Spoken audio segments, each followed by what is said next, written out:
Amém. Nós estamos iniciando o estudo de número 34, na verdade, dando continuação, né, à aula do estudo de número 34, chamada Expiação de Cristo. Nós começamos essa aula na semana passada. Se você não assistiu, como eu sempre falo, só entrar no YouTube da igreja.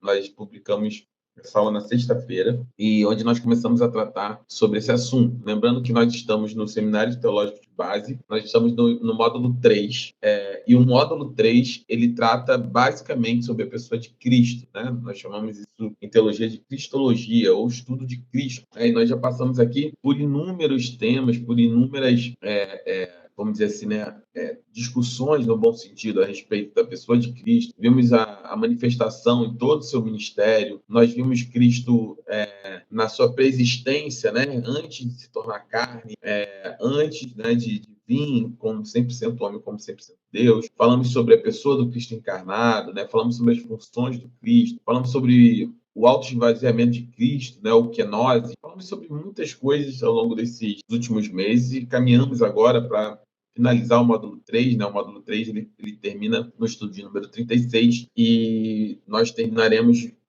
esse módulo basicamente também vai coincidir, né, com o início das férias, né, ali em dezembro, meados de dezembro, nós terminamos fazendo uma pequena pausa aqui na Escola de Discípulos e voltamos no final, na segunda quinzena, na verdade, né, do meado para o final de janeiro, normalmente todos os anos, damos uma pausa de 30 dias para os irmãos poderem descansar. E aí, hoje nós estamos dando continuidade, né, na semana passada, deixa eu compartilhar a tela com os irmãos, sobre a expiação de Cristo. E aí eu queria pedir, deixa eu ver, quem está com o microfone aberto, sinaliza para mim, abre para mim, para que você possa orar pela nossa aula em nome de Jesus. Se não tiver ninguém com o microfone aberto, amém? A Rayane, seja bem-vinda, Rayane. Você está com o microfone? Paz. Acho que está um pouco confuso, mas amém. Vamos orar então para início da nossa aula, já que a maioria não está com o microfone hoje, vou fazer essa oração. Senhor, nós te agradecemos por esse dia. Te pedimos em nome de Jesus, ó Deus, que o Senhor possa abençoar a nossa aula, que o Senhor possa nos dar, ó Deus, nessa noite, ó Deus, o discernimento necessário para entendermos tudo aquilo que o Senhor tem por nós e para nós, Senhor, nesta noite, que nós possamos entender, Senhor, a expiação, Senhor, que seu Filho realizou na cruz do Calvário, o sacrifício, ó Deus, que nos deu a vida eterna. Entendemos, seu Pai, de maneira profunda, ó Deus, o quanto esse amor foi tão longe, ó Deus, para alcançar cada um de nós, Senhor. O Senhor foi até o limite de todas as coisas, morrendo na cruz do Calvário por nós, substituindo, ó Deus, na cruz do Calvário, Senhor, as nossas vidas pela sua. Então, te agradecemos em nome de Jesus. Amém. Então, nós estamos aqui dando continuidade, né, ao estudo de número 34, chamado Kenoses, e nós vimos na semana passada algumas coisas importantes, né? Nós vimos na semana passada o sacerdócio aarônico, né, o papel dos sacerdotes, né, no processo de expiação no Antigo Testamento, né, como Deus estabelece uma linhagem ali em Arão, e essa linhagem como sacerdote, né, na função de expiação pelos pecados de Israel, né, na figura do sumo sacerdote, do sacerdote principal, oferecendo sacrifício pelo pecado da nação. Falamos um pouquinho aqui sobre a sua roupa, suas vestes, né? Como é que isso de que forma, né, essas vestimentas apontavam não só para a obra que Deus estava realizando, mas para aquilo que Deus haveria de realizar. Falamos sobre Urim, Tumim, efode, mitra, né? Falamos sobre cinto e túnica de linho. Falamos sobre também, nós vimos esse vídeo que eu vou até repetir agora no início, que ele é a base, né, de tudo que nós estamos vendo aqui. Falamos sobre esse tabernáculo no Antigo Testamento, sua estrutura e propósito, átrio externo, lugar santo, santo dos santos, o texto de apoio, né, que é de Êxodo 25, onde Deus estabelece, né, da entrada no santuário para que ele habitasse no meio do seu povo, e a tipologia de Cristo como esse tabernáculo eterno, né, como sendo aquele que consumou eternamente sacrifícios para que nós pudéssemos ter um novo caminho para Deus. Então, nós falamos sobre introdução à expiação, falamos sobre o conceito de expiação. Eu vou começar aqui, acho que seria importante a gente retomar esse raciocínio, só para a gente não ficar perdido. Eu vou passar novamente o vídeo, e aí vocês vão... Estamos em Israel, estamos no deserto de Aravá, e aqui nós temos uma réplica do tabernáculo em tamanho real. E eu quero apresentar para vocês as peças... Sim ou não? Sim, amém. Vamos lá. Estamos em Israel, estamos no deserto de Aravá, E aqui nós temos uma réplica do tabernáculo em tamanho real. Eu quero apresentar para vocês as peças, para que a gente tenha uma noção do tamanho de cada peça. Essas réplicas são o tamanho original. Quando o ofertante vinha e trazia a sua oferta, antes do sacerdote recebê-la, ele precisava lavar as suas mãos. Então aqui nós temos o lavatório, ou a pia de bronze, que era utilizada para o sacerdote lavar as suas mãos e os seus pés. Aqui nós temos o altar do holocausto, que também era feito de bronze, e aqui então era oferecido. Então aqui era queimada a oferta. Para a gente ter uma ideia, ele era quadrado, né? Todos os seus lados têm aí a mesma dimensão. Lá à frente está o portão, por onde o ofertante entrava aqui para trazer a oferta. Agora nós vamos nos aproximar aqui do tabernáculo propriamente dito, que era uma tenda coberta. Para a gente ter uma noção do tamanho, né, da altura, veja só, a altura que era essa tenda. Então aqui ele entrava para a parte interna, vou tomar aqui o espaço aqui, e aqui nós temos 3 peças principais. Nós temos aqui a mesa dos pães, os pães da proposição, são 12 pães, cada um representando uma tribo de Israel. Ali nós temos a menorá, ou candelabro, que é uma peça de ouro batido, única, que tem 7 copas, né? Onde estavam 7 lamparinas, era uma peça única. E aqui nós temos a representação do sacerdote. Aqui, ele sem a veste sacerdotal, assim como a veste de um levita, e aqui ele vestido já com a veste do sumo sacerdote, com o peitoral e o éfode, que eram parte das suas vestes, as campainhas que ele utilizava também. Aqui nós temos o altar do incenso, que era utilizado para queimar incenso, todo feito em ouro. Aqui ele queimava incenso de manhã e de tarde, todos os dias. E uma vez por ano ele queimava incenso, colocava aqui a fumaça para esse último local aqui, que é o lugar santíssimo. Depois que o local estava cheio de fumaça, ele entrava, abria essas cortinas, como nós estamos vendo, e entrava para o lugar santíssimo, uma vez por ano. E ele vinha aqui fazer 2 sacrifícios, um por si mesmo e um pelo povo de Israel, pela nação. Ele entrava aqui sem aquela veste de sumo sacerdote, entrava com a veste mais simples e aqui ele oferecia o sacrifício.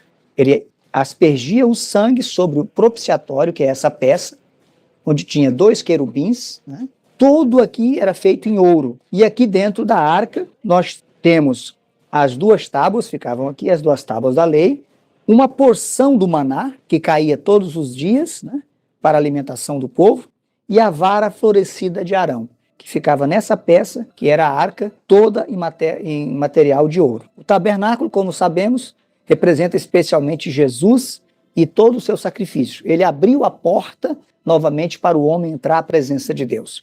Mas também representa o próprio homem. O pátio representa o corpo, o lugar santo representa a alma e o lugar santíssimo representa o espírito. Aqui é onde nós entramos definitivamente em contato com o nosso Deus. Então essa é a representação do tabernáculo aí em tamanho real, com toda a sua representação e a sua grandeza. Amém. Então, a gente falou sobre isso na semana passada, né?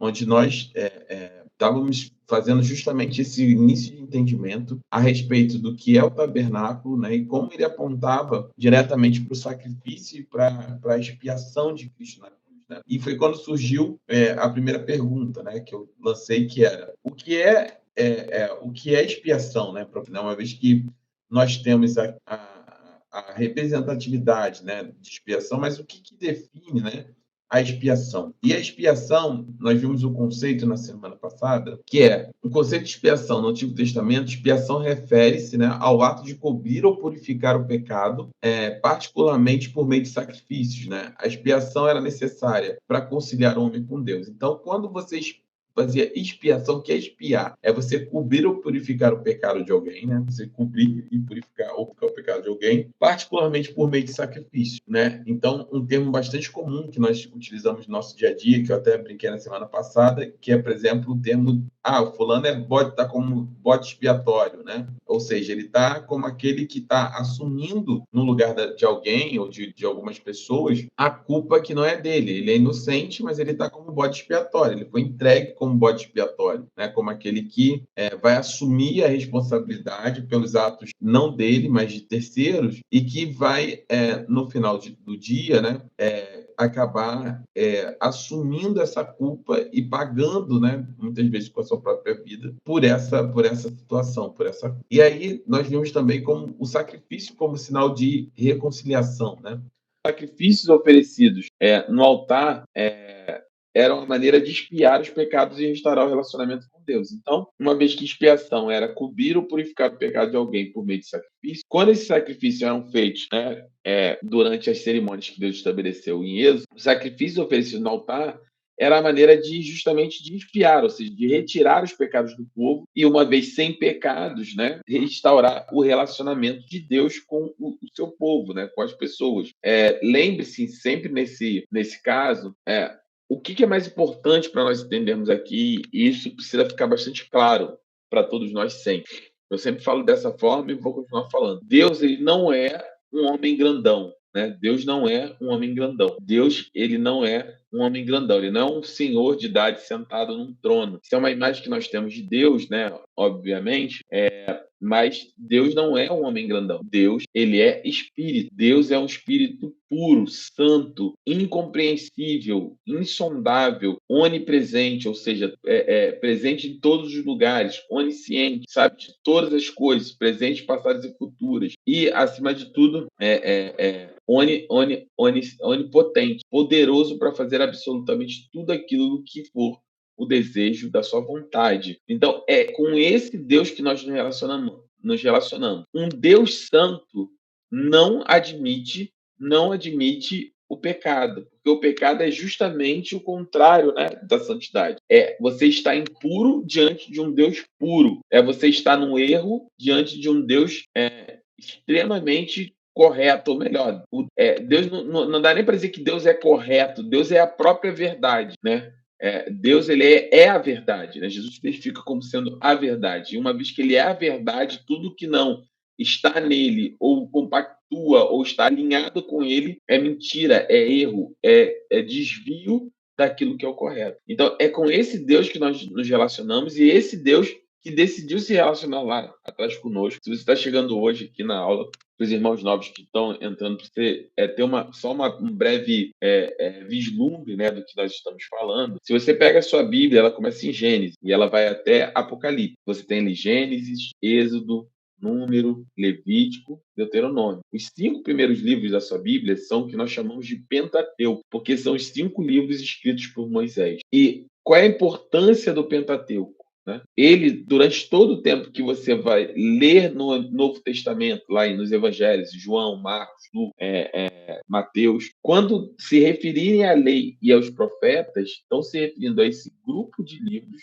ao Pentateuco ali, principalmente a Êxodo, Números e Levíticos, onde Deus, a Números, Levíticos e Deuteronômio, onde Deus estabelece também, Êxodo também, estabelece a sua lei, coloca a sua lei para o povo. Qual é o cenário aqui que nós precisamos ter? Vou montar todo o cenário. O homem peca, cai. Deus começa a pôr em ação o seu plano de salvação. Deus amou o mundo. Lembra isso? E pastor, o que eu preciso entender? João 3,16. Deus amou o mundo de tal maneira que todo aquele que nele que deu seu filho unigênito, para todo aquele que nele que não pereça, mas tenha vida eterna. Esse é o cerne, esse é o resumo, é o escopo do plano da salvação de Deus. É isso. Esse é o resumo. Então, Deus que amou o mundo, amou a mim e a você de tal forma que deu seu filho unigênito, ou seja, o único gerado, da mesma essência, da mesma natureza. Jesus é Deus, como o Pai é Deus, como o Espírito é Deus. Ele amou a cada um de nós de tal maneira que ele se entregou por nós, para que todo aquele que crê no seu nome não pereça, mas tenha a vida eterna, não seja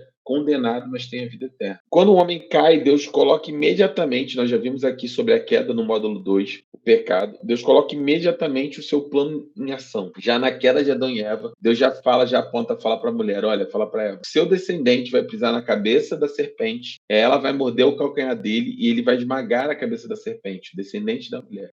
Note que ele estava na presença de Adão e Eva, ele não fala descendente de vocês, ele fala descendente da mulher. Jesus, ele nasce de mulher, né? De Maria, sem o Espírito Santo desce sobre ela e ela engravida. Essa história já é, obviamente, bastante conhecida por todos nós. E ele tem uma descendência, né? Ele é o filho da mulher, né? Porque ele, não, obviamente, não foi de uma relação sexual, conjugal entre José e Maria, mas da visita do Espírito sobre Maria. Jesus nasce 100% homem e 100% Deus. Então Deus, ele já aponta isso em Gênesis e ele começa a estabelecer esse plano. E aí dessa linhagem, né, vem Caim e Abel, né? Caim mata Abel, é Adão e Eva que tem Caim e Abel como filho, né? Tem mais um filho que é Sete, da linhagem de Sete. Vem uma outra, nascendo, né? Filhos, netos, bisnetos e tudo até que chega em Noé. Deus separa Noé por conta do mal que tem multiplicado. Vem o dilúvio. Deus separa Noé, né? E dá a chance das pessoas serem salvas. Elas não se salvam. E a família de Noé continua essa linhagem. Deus levanta dessa linhagem Abraão, Isaac e Jacó. Abraão como aquele que Deus faz a aliança. É o pai da fé. Nós vamos ver em Efésios, agora, quando nós estivermos na igreja, na Carta do Novo Mundo, Efésios capítulo 3, vai tratar sobre isso, que nós agora somos filhos. O plano de Deus não é que somente a linhagem física, sanguínea de Abraão fosse feita, tivesse a oportunidade de se relacionar com Deus, mas que todos aqueles que fossem filhos de Abraão por meio da fé. Por isso ele é o nosso pai na fé.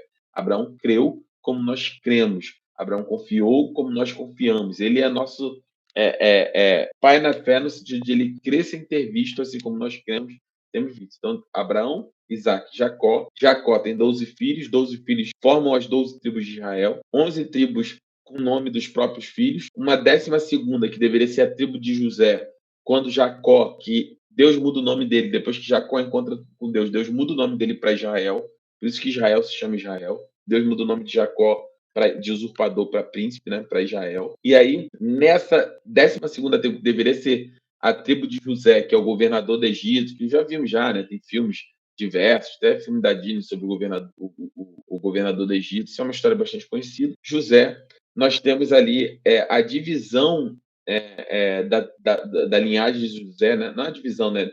Jacó ou Israel abençoou, em vez de abençoar José, abençoou seus 2 netos, Manassés e Efraim.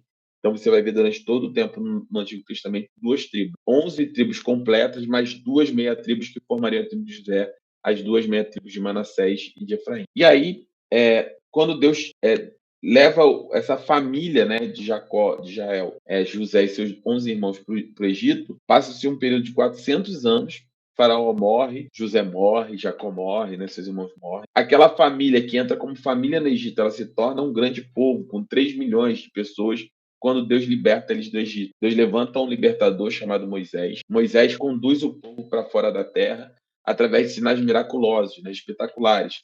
As 10 pragas do Egito, a 10ª praga sendo a morte dos primogênitos, com a morte do cordeiro, que precisava...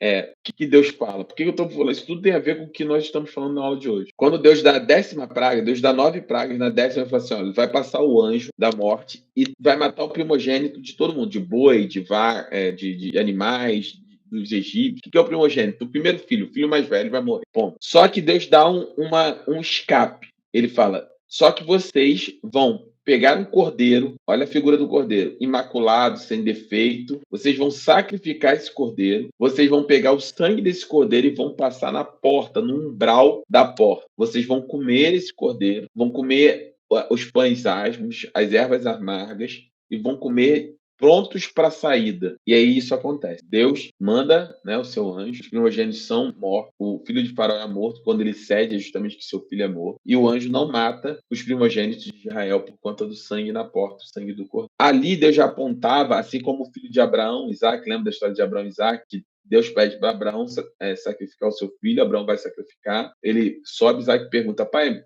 eu vejo a lenha, vejo o fogo, mas cadê o cordeiro para o sacrifício? E Abraão fala, Deus proverá. Ele sabia naquele momento que mataria o seu filho, que era o que Deus tinha pedido a ele, só que Deus obviamente interrompe, a gente já conhece a história, e fornece um cordeiro. Então, preste atenção, desde o início, Deus fornece um cordeiro para Abraão. Um cordeiro toma o lugar dos filhos de Israel, que morreriam como primogênito. E quem morre são os cordeiros, né? O cordeiro morre no lugar dos filhos, toma o lugar. E pela expiação do sangue, né? Pela cobertura do sangue, os primogênitos não são mortos e eles são salvos. Tudo no Antigo Testamento aponta. E esse dia dessa salvação é o que nós chamamos e comemoramos hoje como Páscoa. A Páscoa é baseada nisso. Na morte de Jesus, agora o Cordeiro de Deus tira o pecado do mundo, mas ela é estabelecida no Antigo Testamento, nesse episódio da 10ª praga. Então, eles saem prontos, Deus bota eles para fora do Egito, conduz em direção à Terra Prometida, o faraó vai atrás, seu exército é destruído, etc, etc. E aí, no meio do caminho, Deus começa a pegar uma tribo de escravos, que até então eles eram escravos no Egito, era uma nação de escravos, e Deus começa vou nem colocar uma nação, Deus pega um povo, uma linhagem de escravos, e começa a transformar numa nação. Porque Deus vai dar um país para eles, terra, eles têm a sua linguagem própria e agora precisam de um governo. E Deus estabelece esse governo como uma constituição, como nós temos hoje o presidencialismo, nós temos o parlamentarismo. Deus estabelece também uma forma de governo que seria o teocentrismo, né? Desculpa, a teocracia, onde o próprio Deus, né? Nós temos a democracia, que o governo emana do povo, né? O povo vota, o povo escolhe, o povo monta seus representantes na Câmara de Deputados, no Senado Federal. Isso é uma democracia, né? Escolhe o presidente, prefeitos e governadores. E Deus estabelece não uma democracia, demo de povo, né? Democracia de governo do povo, mas uma teocracia de governo de Deus. O próprio Deus governava sobre Israel, através de seus profetas, no primeiro deles Moisés, e além de Deus organizar essa nação, Deus precisava dar leis para eles viverem. Então, Deus dá leis alimentares, não pode comer porco, não pode comer isso, não pode comer aquilo, porque eles viviam no deserto. Tem uma série, a gente pode estudar isso outro dia, tem todo um contexto. Quando as mulheres ficavam menstruadas, como é que fazia? Pegava elas, porque você imagina um acampamento no deserto com 3 milhões de pessoas, aproximadamente, vou colocar aqui, 1,5 milhão de mulheres, 1,5 milhão de mulheres tendo menstruação, por exemplo, tendo as regras de mulher, como a Bíblia diz.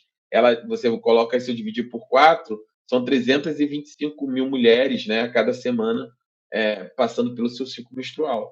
Então, precisava, e sem água, no deserto, não tinha absorvente na época. Olha como é que Deus organiza. Aí Deus cria uma forma de levar elas para fora do acampamento, cuidar delas, e quando elas estavam já superado desse ciclo, Deus trazia novamente elas para o acampamento. Então, Deus vai organizando tudo isso ao longo do tempo, e inclusive os sacrifícios que eram a lei, vamos dizer assim, espiritual, né, de governança do ponto de vista religioso para aquela nação. E uma dessas questões era o sacrifício. Então, aquele sacrifício do cordeiro, tinha que ser continuamente feito uma vez por ano, nessa estrutura que nós vemos ali, que é o tabernáculo. Deus estabelece uma tenda que era dividida entre pátio, o altar de sacrifício, onde as carnes eram queimadas, o santo lugar, onde você viu ali a menorá, os pães asmos e tudo, e o santíssimo, tinha a arca, que era a presença de Deus. E isso apontava, tudo isso, sempre que você lê essas coisas no Antigo Testamento, você tem que olhar como uma grande seta em direção a Cristo. Uma gigante seta em direção. Tudo aponta para Jesus.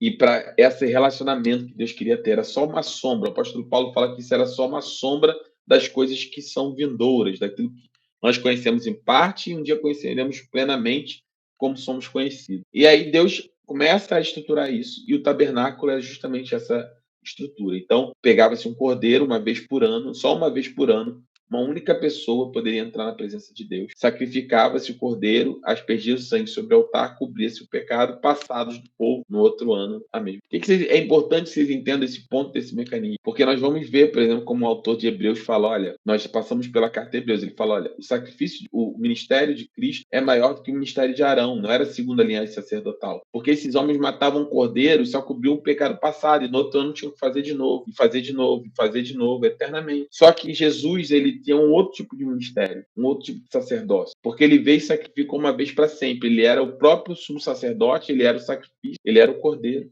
e ele fez de uma vez para sempre. Jesus, essa estrutura que nós estamos vendo aqui, ela só termina, não é porque ela ficou obsoleta, ou porque Deus desistiu que ela tem, ou porque a expiação do pecado não precisa ser mais feita. Ela só termina porque ela é cumprida de forma perfeita e de forma eterna por Cristo. Cristo morre como Cordeiro de Deus uma vez por todas, derrama o seu pecado, se sacrifica e traz reconciliação ao homem. Por isso que todo aquele que crê em Cristo, todo aquele que crê no seu nome, que confessa o seu nome, é salvo. Porque ele toma posse a partir dali. Os seus pecados são cobertos pelo sangue de Cristo que foi derramado no cruz do Calvário. Por isso nós temos a ceia memorial, porque nós fazemos em memória dele. Por isso nós temos o batismo, que são os 2 grandes sacramentos, batismo e ceia memorial. No batismo é quando você, assim como o povo de Israel passou pelas águas do Mar Vermelho, né, e saiu pelas águas do outro lado, né, como uma espécie de batismo.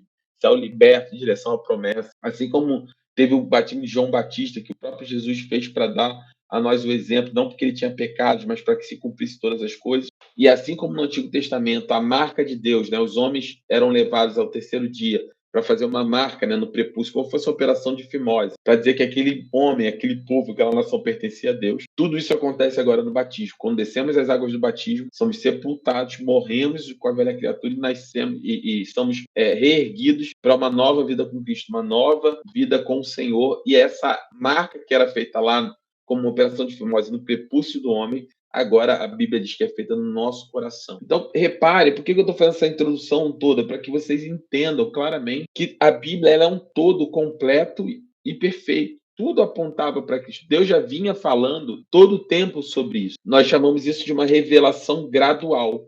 É óbvio que quando Deus fala com Adão e Eva, é uma revelação, mas é uma revelação muito menor do que quando ele fala com Abraão, que é muito menor quando ele começa a falar através de Isaías. Então, essa revelação ela vai sendo gradativamente aumentada até o seu ápice, quando Deus revela definitivamente aquilo que em Coríntios fala que é o grande mistério de Deus guardado, a saber, Cristo, o ministério, o sacrifício. Então, nem olhos viram, nem ouvidos ouviram, nem jamais penetrou no coração humano o que Deus tinha planejado para nós. E era justamente ele morrer no nosso lugar como Cordeiro de Deus que tira o pecado do mundo. Então, o sacrifício, ele continua sendo o sinal de reconciliação. O sacrifício continua sendo necessário para que nós possamos ter um novo e vivo caminho para Deus. Só que esse sacrifício, ele já foi feito de uma vez por todas em Cristo Jesus. Cristo morreu pelos nossos pecados, passados, presentes e futuros. A saber, todos aqueles que crerem no seu nome, no passado, no presente e no futuro, receberão perdão dos pecados e salvação eterna através dele. Então, o tabernáculo, essa estrutura apontava para isso. E eu acho muito bonito quando o pastor, eu falei isso na semana passada, ele diz, olha, ali você tem os portões, o altar onde queima a carne, aqui onde você queima o incenso e depois você tem a presença do próprio Deus. Isso apontava também para a nossa relação. E funciona mais ou menos assim na nossa vida espiritual. Nós queimamos a nossa carne, como era feito no tabernáculo, ofertamos o nosso louvor, a nossa adoração. Quando você está lá no culto, você levanta suas mãos, né? Você louva, fala, Senhor, eu te louvo, Senhor, eu te engrandeço. Deus, o Senhor é soberano sobre todas as coisas. Eu te amo, Senhor. Quando você está falando essas palavras de adoração, de amor a Deus, você está como era feito no tabernáculo oferecendo incenso. O que era o incenso? Era uma especiaria, um aroma agradável que era queimado, subia aquele perfume, né? Até as narinas. A Bíblia fala que o perfume subia até as narinas do Senhor, né? Como um sacrifício, uma oferta, falando, Senhor, o Senhor é perfeito, o Senhor merece o melhor. E é isso que nós oferecemos. Esse incenso continua sendo queimado, mas agora esse incenso não é mais físico, ele é o meu e o seu coração. Nós levamos para o altar do nosso coração o nosso melhor. Então, quando nós vamos à igreja, quando o culto está sendo ministrado, quando nós estamos com palavras de adoração, de louvor, glorificando a Deus, nós estamos oferecendo esse incenso, está subindo até a presença de Deus. E qual é a resposta? Nós passamos para o próximo ambiente do tabernáculo, que é a presença real do Deus vivo, né? A presença manifesta de Deus é feita na nossa vida, que é quando nós chegamos, né, no meio do culto, justamente quando você sente a presença. Então, isso só é possível, primeiro, por conta desse sistema que Deus estabeleceu e ele mesmo cumpriu esse sistema de salvação para que o homem fosse reconciliado com ele. E o segundo e mais importante, ainda que você pudesse queimar a carne e oferecer um incenso no tabernáculo, tinha uma barreira para que você chegasse à presença de Deus, que era onde tinha que era uma cortina, um véu grosso, gigante, que fazia a separação entre o santo lugar e o santo dos santos, que era onde Deus manifestava sua presença no meio do seu povo. A Bíblia diz que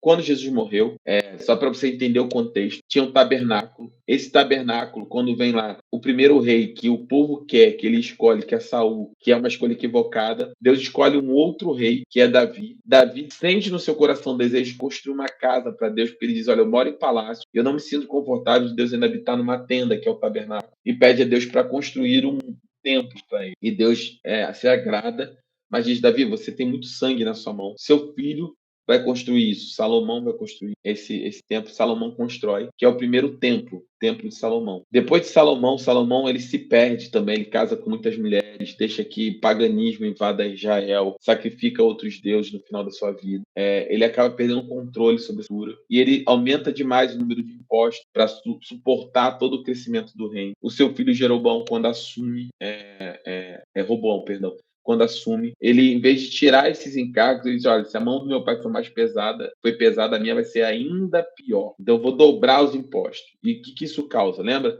Nós temos 12 tribos. Há uma racha. 10 tribos vão para o norte de Israel. Estabelece sua capital como Samaria. E duas tribos e meia, mais ou menos, ficam no sul, Benjamim e Judá. Estabelece a sua capital em Jerusalém, né?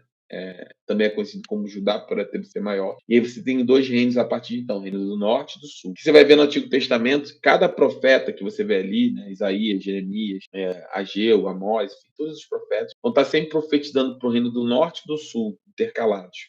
Uma parte dos profetas apontando, obviamente, o pecado do povo. Esses dois reinos divididos, eles são conquistados em 700 a.C. O tribo do norte cai para o rei da Síria e ela é dizimada e eles se perdem, são misturados essa linhagem. Por isso você vai ver, eu já falei isso várias vezes, vou repetir, no Novo Testamento, a resistência que os judeus têm aos samaritanos, por conta dessa mistura que eles sofreram por ser um reino dividido.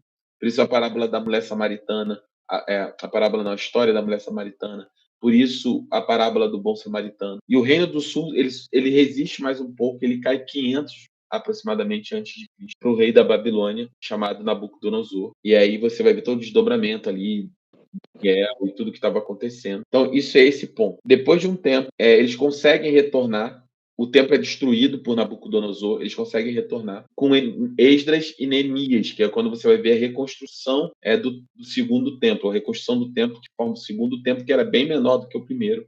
E é esse templo que você vai ver lá com Jesus no templo, durante ali o Novo Testamento, é nesse templo que a gente está falando, que era a mesma estrutura do tabernáculo em termos de santo lugar e santo dos santos, que era igual ao primeiro templo e, obviamente, o segundo também era assim. E a Bíblia diz que quando Jesus morre, essa cortina que existia no tabernáculo, essa cortina que separava o santíssimo lugar no templo, que também existia no segundo templo, ela é rasgada de cima e embaixo, o véu é rasgado de cima e embaixo, mostrando que, através do sacrifício de Cristo, não havia mais separação entre o homem e Deus. Nós fomos reconciliados em Cristo, a viver eternamente. Então, todo esse propósito que Deus foi fazendo, ele tinha um único plano: alcançar a mim e a você. Cada um de nós hoje aqui, cada um dos irmãos aqui presentes, Deus olhou da eternidade e Deus teve o desejo, Deus desejou no seu coração por amar a mim, a ter um relacionamento íntimo e sincero com cada um. Por isso que nós queremos que cada um de nós somos especiais. Não existe uma alma igual a outra e cada uma alma é inestimável, porque ela foi comprada com um preço que ninguém poderia pagar,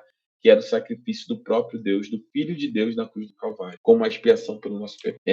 Até aqui está claro para todo mundo. Assim, eu fiz uma introdução maior, tem algumas pessoas novas aqui, eu achei importante que vocês pudessem ter essa percepção para a gente não se perder nesse contexto. Então, o sistema sacrificial era uma preparação para o sacrifício final e perfeito de Cristo, que cobriria os pecados de maneira completa e definitiva. Então, tudo isso apontava para Cristo, tudo apontava para Cristo. Por isso que nós cantamos, né, que é por causa dele, que é tudo por ele, né, porque dele, por ele, para ele, como diz a palavra de Deus, são todas as coisas, porque sempre é sobre Jesus. Isso, você entendendo isso, todo o contexto, em tudo, fica muito mais claro, inclusive na sua vida cristã, porque você não vai nunca achar que é sobre você. Qual é o grande erro da nossa sociedade hoje, pós-moderna? Que a igreja tem se perdido nisso. As pessoas acham que é sobre ela, que os pastores acham que é sobre eles. A nossa igreja não é sobre o Lúcio, a nossa igreja não é sobre a Tatiana, a nossa igreja não é sobre nenhum de nós. A nossa igreja é sobre Cristo. Nós construímos para Cristo, é para o reino. Nós falamos sobre ele. A nossa vida tem que apontar, como a Bíblia aponta, para ele. Nós vivemos e glorificamos a ele em tudo que fazemos. Toda a pergunta, na verdade, a única pergunta que importa em tudo que nós vamos fazer na nossa vida é para a glória de Deus? Se nós aplicarmos essa pergunta em tudo que nós vamos fazer na nossa vida, dificilmente nós nos desviaremos daquilo que é o propósito de Deus para a nossa vida. Porque você vai olhar um relacionamento E se você olha esse relacionamento e você se faz a pergunta: nossa, a minha relação com esse homem ou com essa mulher é para a glória de Deus? A minha vida vai estar glorificando a Deus? O meu trabalho, essa atividade é para a glória de Deus? A forma como eu me comporto com a minha esposa, com meu esposo, com meus filhos, tem sido para a glória de Deus? Porque se a resposta for não, é um indicador claro de que você e eu precisamos mudar a nossa postura e a nossa conduta. Mas se a resposta for sim, significa que você está alinhado com o plano de Deus para sua vida. Por isso que nós cremos que fazer coisas para Deus não diz que você tem uma vida com Deus. Não é sobre ficar no louvor, pregar no domingo, cantar na igreja, fazer o som, cuidar da mídia, ficar com as crianças. Isso são coisas que nós fazemos, obviamente, para o reino, para Deus, no sentido de que a igreja é o corpo de Cristo, mas mais importante do que essas coisas que fazemos para Deus é o que nós fazemos com Deus. Porque quando nós fazemos coisas com Deus, você pode, muitas das vezes, estar passando um momento, por exemplo, onde seu trabalho tem consumido muito do seu tempo, a sua faculdade. Mas se você estiver trabalhando para a glória de Deus, estudando para a glória de Deus, a sua vida é capaz de ser um testemunho no seu trabalho. Você vai ser um instrumento de Deus no seu trabalho, na sua faculdade, escola, onde quer que você esteja. Isso é importante nós entendermos pelo contexto. Se você for entender isso de maneira profunda, você vai entender o que Jesus fala em Mateus 28. Quando Jesus fala, ide por todo mundo, pregai o evangelho a toda criatura e ensinando todas as coisas, né, que vos tem ordenado, e batizando em nome do Pai e do Filho. Eu já falei também diversas vezes, o id ali, que nós estamos dizendo pelo id, né, pelo infinitivo, no original ele é o gerúndio. Ele diz assim, olha, indo, portanto, indo, fazer discípulos de todas as nações, indo, ou seja, por onde quer que vocês estejam indo. Você está no ônibus, você está na padaria, você está no Uber, você está no seu comércio, você está na sua casa, você está no meio da sua família, está no aniversário do seu sobrinho, por onde vocês estejam isso. Se a sua vida é para a glória de Deus, você estará fazendo discípulo, você atrairá as pessoas pelo brilho do Espírito Santo na sua vida. As pessoas vão ver, nossa, ele é diferente, ela é diferente. O que aconteceu com o Lúcio? O que aconteceu com o Léo? O que aconteceu com o Marcos? O que aconteceu com o Cristiano? O que aconteceu com a Elizabeth? O que aconteceu com a Sil? Né? O que aconteceu com a Rayane? O que ela mudou? O que tem de diferente? Que vida é essa que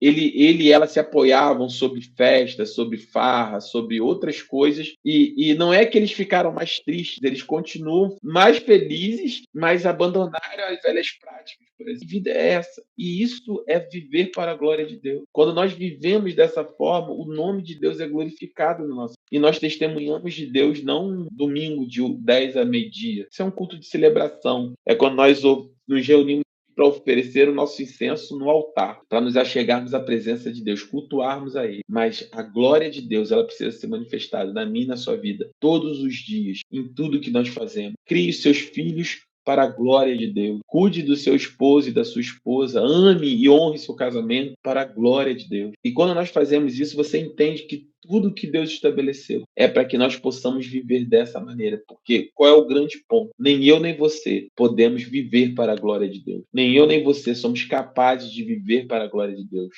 A lei de Moisés veio para mostrar. E aí você entende o que Paulo vai falar em Romanos. Por acaso a lei então é ruim? Ele fala jamais. A lei é boa, mas a lei ela expôs o pecado, e quando ela expôs o pecado, ela mostrou a nossa fragilidade. Mas Deus, em seu infinito amor e misericórdia, ele solucionou isso através da vida de Cristo Jesus. Porque a lei nos prova que somos incapazes de viver para a glória de Deus, mas quando morremos e passamos a viver não mais nós, mas Cristo em nós, nós conseguimos viver para a glória de Deus, porque ele passa a viver através. E isso tudo tem a ver com esse processo, esse sistema sacrificial de expiação que Deus construiu desde o início. Deus tinha um plano. Deus amou você. Deus jamais desistiu desse plano. E Deus, 2.200 anos, 2.000 anos depois, 2024 anos depois de ter vindo à Terra, Deus ainda continuou com o seu plano em execução e alcançando vidas, pessoas, para a glória de Deus. Tudo é para a glória dele. Então, no dia da expiação, eu já passei na semana passada sobre o Yom Kippur, sobre o sacrifício, sobre o bode emissário. Falei sobre isso. Esse material está disponível. Se você quiser pegar, eu sempre boto o link aqui dessa apresentação. Você pode pegar lá, revisar, ver os vídeos. Os vídeos estão dentro da apresentação, eu botei para facilitar. Então, você pode revisar esse material. Né? Então, a expiação, como eu falei, era a preparação do Messias. Né? Apontava no Antigo Testamento, né, dizendo sobre o Cordeiro de Deus que tiraria o pecado do mundo. Isaías 55, 53, né, 53, 54, a partir do capítulo 50, ali, Isaías 49, Isaías começa a ser tomado em profecia, né, para falar sobre isso. E aí, Isaías 53:5, Isaías 53 é o texto áureo, né, onde ele fala sobre a vinda de Jesus, e ele profetiza aqui, mas ele, né, ele, o servo, ele, o Messias, foi transpassado, né, foi por nossa causa, por causa das nossas transgressões, foi esmagado por causa da nossa iniquidade. O castigo que nos trouxe a paz estava sobre ele, e pelas suas feridas nós fomos curados. E essa é a realidade. Quando você entende o sistema de expiação sacrificial, você entende que Jesus fez. O castigo que nos traz a paz estava sobre ele. Ele foi o cordeiro que nos substituiu. Ele levou sobre nós, sobre si, as nossas dores. E por conta dele, nós fomos curados. Aonde? Diferente do que, vou abrir um parênteses, cremos que Deus é poderoso para curar, para tirar enfermidades, para curar enfermos. Impomos, se você estiver doente, meu irmão, se tiver com uma necessidade, venha até nós. Nós vamos impor as mãos, nós vamos determinar em nome de Jesus que o Senhor faça sua vontade, que manifeste sua cura. Nós cremos nisso, tá bom? Então, o que eu vou falar aqui, só para você não ter dúvida, nós cremos que Deus cura, salva e liberta de forma poderosa. Nós cremos nos dons espirituais, nós cremos na manifestação do Espírito. Dito isso, eu vou fechar aqui. Quando nós falamos pelas suas feridas fomos curados, tem muitas, principalmente a teologia da prosperidade, né, das igrejas neopentecostais, tem caminhado pelas pisaduras de Cristo, fomos curados. Então, toda a enfermidade tem que ser curada. Não, e quando você começa a ver a realidade, meu irmão, você vai ver crente morrendo de câncer, crente morrendo de Covid, crente morreu de infarto. A enfermidade, ela faz parte da nossa natureza caída. É óbvio que nós, enquanto haver vida, nós oraremos e pediremos e cremos, e Deus faz milagres, sem dúvida. Mas a verdade é que todos nós vamos morrer, a não ser que Cristo volte antes. E morreremos de alguma coisa, de algo. E essa é a verdade. Então, quando fomos curados, essa cura não é uma cura física. Nós fomos curados na nossa alma. Nós tínhamos uma ferida. Nós éramos uma ferida exposta. Nós éramos uma ferida purulenta, sangrante, intratável, que era o nosso pecado. Essa era a nossa doença. Eu e você, na nossa alma, nós já viu uma ferida bem inflamada, bem podre, bem gangrenada, né, já morta, fedorenta. Isso é o pecado. Se você não tem uma visão do pecado, isso é o pecado. E essa ferida, essa abertura, esse cheiro desagradável, era o que nós éramos, era como nós éramos mortos. A Bíblia fala que nós somos mortos. Para Deus, nós somos mortos no nosso pecado. E morto fede, morto é degradado. Mas o sangue do Cordeiro veio sobre nossas vidas. E ele foi limpando e sarando, tratando como um bálsamo. De maneira que hoje nós não somente fomos ressuscitados em Cristo Jesus diante de Deus, mas somos capazes de oferecer não um aroma desagradável, não a podridão do nosso pecado como aroma diante de Deus, mas nós somos hoje capazes de entrar na presença do Senhor e ofertar sacrifícios de louvor e de adoração, coisas que são agradáveis a Deus, oração, intimidade, comunhão, e é isso que a Bíblia fala sobre nós sermos sarados. E aí eu terminei justamente nessa aula na semana passada. John Way, né, teólogo puritano, descreveu, né, os sacrifícios de Cristo como um cumprimento perfeito dos sacrifícios do Antigo Testamento, trazendo a redenção eterna. Né? E aí, como Cristo cumpre o sacerdócio tabernáculo, né? Cristo como sumo sacerdote, nós já estudamos isso, vimos isso na carta, na série de pregações da igreja, Cartas para o Novo Mundo, em Hebreus. Em Hebreus, Cristo é descrito como sumo sacerdote perfeito, que intercede diretamente por nós. Ele não só representa o povo diante de Deus, mas também o próprio sacrifício. Aquilo que eu disse, Cristo é o sacrifício e é o próprio sumo sacerdote. Cristo e o tabernáculo. Jesus é o verdadeiro tabernáculo. O que é o tabernáculo? É aquela tenda ali, né? A presença de Deus entre os homens. Ele é o caminho, a verdade e a vida. O tabernáculo tinha um único propósito: ser levar, carregar a presença de Deus. Jesus é o próprio tabernáculo. Por quê? Vocês já se perguntaram, gente, uma arca poderosa, a arca da aliança, né, que tinha lá a presença de Deus. Por que a arca não existe mais? Vocês já se perguntaram sobre isso? Por que não tem mais uma arca? Por que Deus sumiu com a arca? Né? Ou por que Deus permitiu que a arca fosse levada? Deus podia ter mantido a arca da aliança, se era a manifestação real da presença dele. Sim ou não? Então, nós temos nessa expectativa, né, nessa estrutura. Por que Deus não deixa mais ter a arca? Porque ela não é mais necessária. Porque a arca agora somos nós. Somos nós que, através de Jesus, que é o tabernáculo de Deus, fomos transformados nessa manifestação, nessa arca que carrega a aliança. A manifestação de Deus é feita no nosso coração, no meu e no seu coração, no meu e no seu entendimento. Assim como a arca, nós levamos hoje a presença de Deus para o mundo. Mal comparando, olha que coisa linda, o que era somente uma arca, Deus fez várias arquinhas, né? No bom sentido, andando por aí. Olha que como Deus ele é sábio, como Deus ele é maravilhoso. Deus ele tinha uma arca num lugar. O milagre acontecia naquele lugar. A glória era manifesta naquele lugar. Retido, uma vez só por ano, a presença se manifestava naquele lugar. E aí a pessoa fala, então glória a Deus. Olha o pensamento humano, não, tem a arca lá, então deixa lá. Que legal ter a arca lá. Deus fala, não, minha arca vai ser muito maior, porque eu não sou... Deus não pode ser contido. Nem todos os seres humanos que nasceram, viveram e haverão de nascer são capazes de conter Deus. E mesmo assim, Deus é capaz de preencher cada um de nós. Por isso que na igreja não tem necessidade de nós brigarmos pela presença, brigarmos para sermos. Quem é mais pastor ou quem é menos pastor, eu quero ser e outro não pode. Quem está na liderança, quem não está, quem está na frente. Meu irmão, Deus ele é imenso, Deus é insondável. Deus, ainda que Deus preenchesse todos nós, ainda que Deus desse dons para todos nós, ainda muito mais Deus teria para preencher, ainda muito mais Deus teria para dar como dom. O reino de Deus ele é infinito, porque ele pertence a um Deus infinito, insondável. E Deus repartiu a sua presença que estava na arca, e essa repartição em Deus é multiplicação.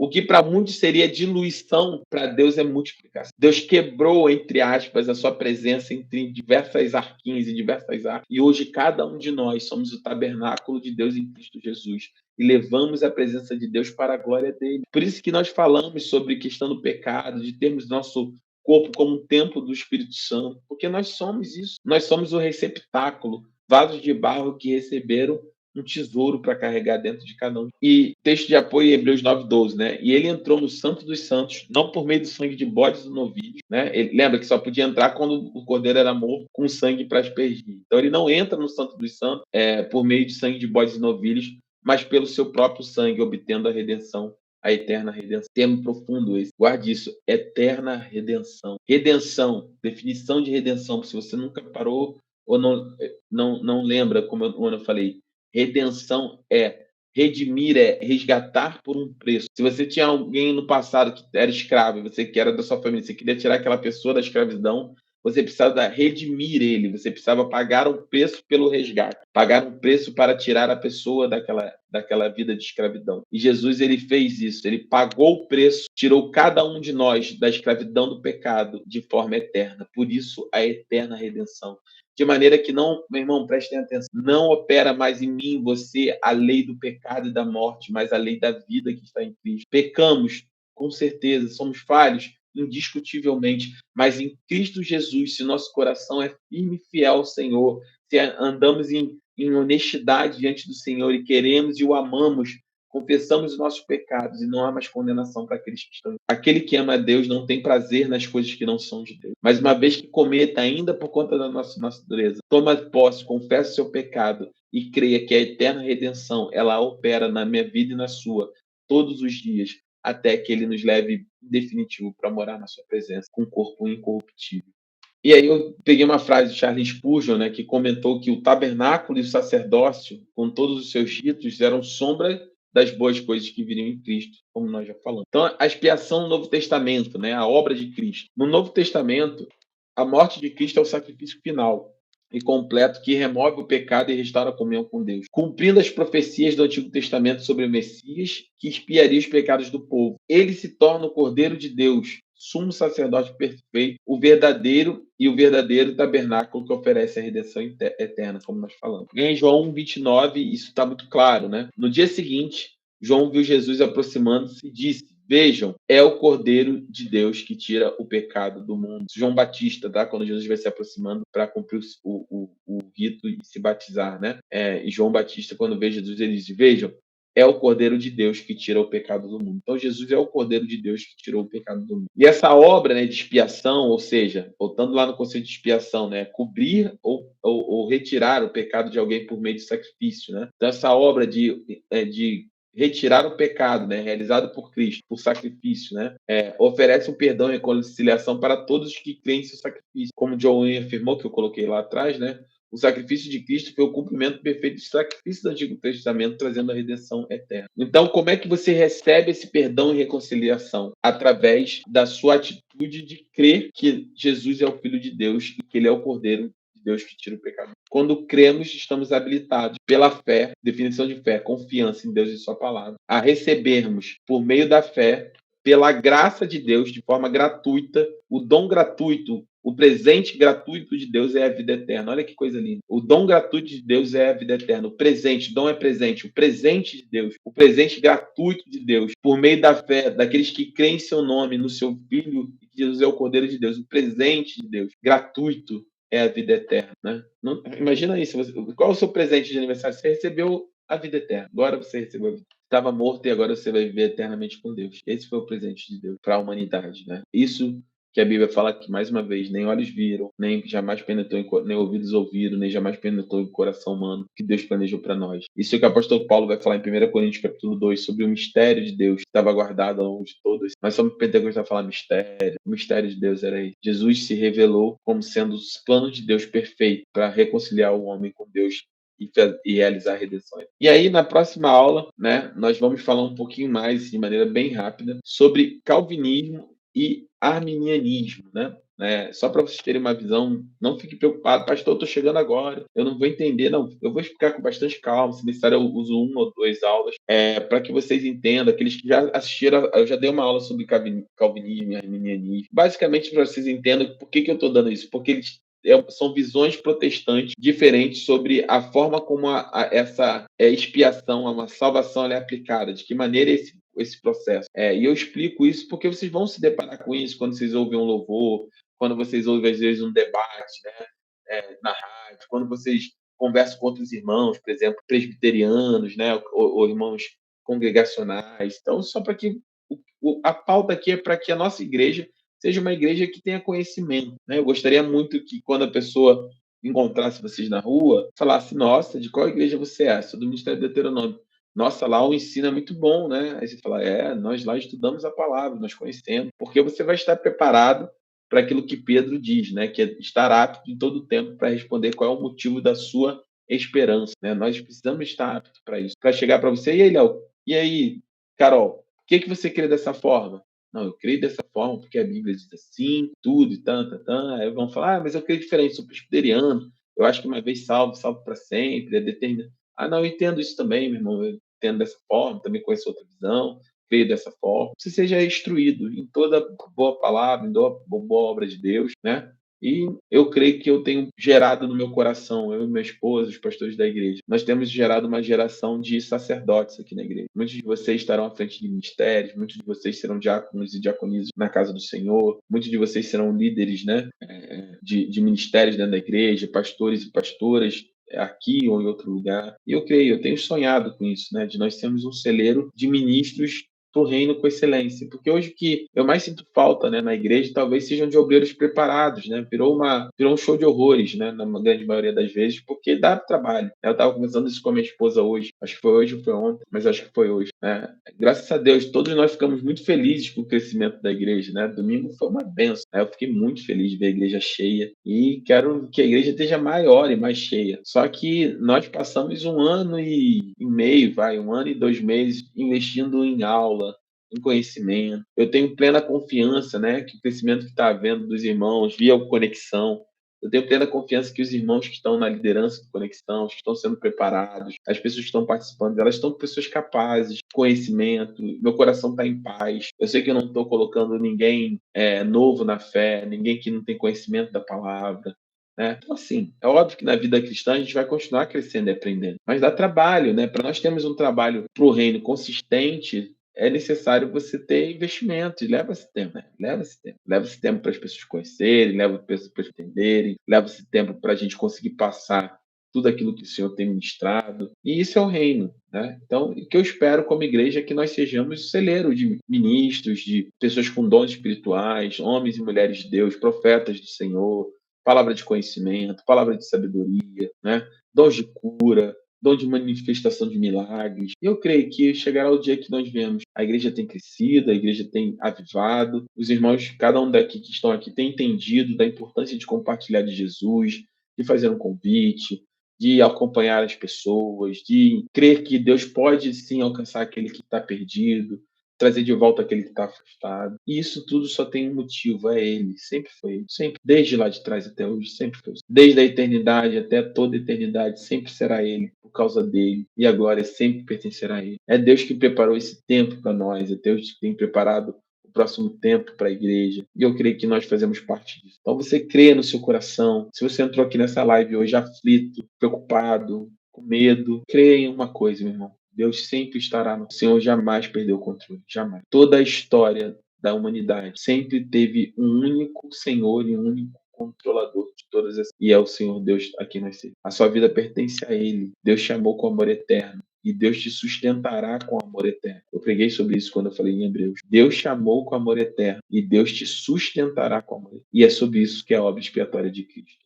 É o amor que chegou até as últimas consequências. E tenha isso em sua mente, meu irmão. Um amor que chega a essas últimas consequências jamais volta atrás. Jamais volta. Deus não vai te lançar fora. Deus não desiste de você. E Deus não vai deixar você morrer nesse deserto. Creia dessa forma, em nome de Jesus. Em nome de Jesus, tá bom? Vamos orar? Agradecer pela aula. Se alguém tiver com o microfone, puder orar, eu agradeço. Senão eu vou orar aqui para encerrar nossa aula de hoje. Eu vou publicar aqui. Paz Aline, seja bem-vinda, minha irmã. Não tinha falado com você. Alguns irmãos eu não tinha falado ainda. Às vezes eu consigo ver todos, às vezes não. Deixa eu ver se eu der a paz aqui a todos. Paz Sil, não tinha falado com a Sil. Paz Raiane, não tinha falado. Paz, pastor. Paz, querida Sil, tudo bem? Paz Aline. O Alexandre também está aqui conosco. Alexandre é o esposo da Rayane, é? É isso, Canadá? É seu esposo, Rayane? É porque eu ainda estou me adequando aqui. Tá, desculpa, perdão, eu confundi aqui. Não é da Rayane, é o irmão aqui do Conexão. Alexandre, paz, meu irmão, seja bem-vindo. É que o nome do esposo da Rayane é Alexandre também? Acho que não, né? Desculpa aqui a minha forma como eu não lembro ainda, não guardei o nome das pessoas. André, desculpa. André, peço perdão mesmo. Desculpa. Jesus te abençoe, mas não erro mais. André, peço perdão por isso. Você é muito bem-vindo. Alexandre, seja bem-vindo, meu irmão. E vamos orar então. Vou pedir para a querida Sil orar pelo nosso encerramento, então. Jesus abençoe nossas vidas. Amém? Pastor, a Rayane pediu para orar. Pode. Amém. Eu tinha visto, Rayane. Pode orar sim. Não que eu não queira, mas ela pediu. Não. Ô, glória. É isso aí, Rayane. Sempre. Você pode orar quando, pastor? Sempre. Sempre você pode orar. Amém. Tá bom?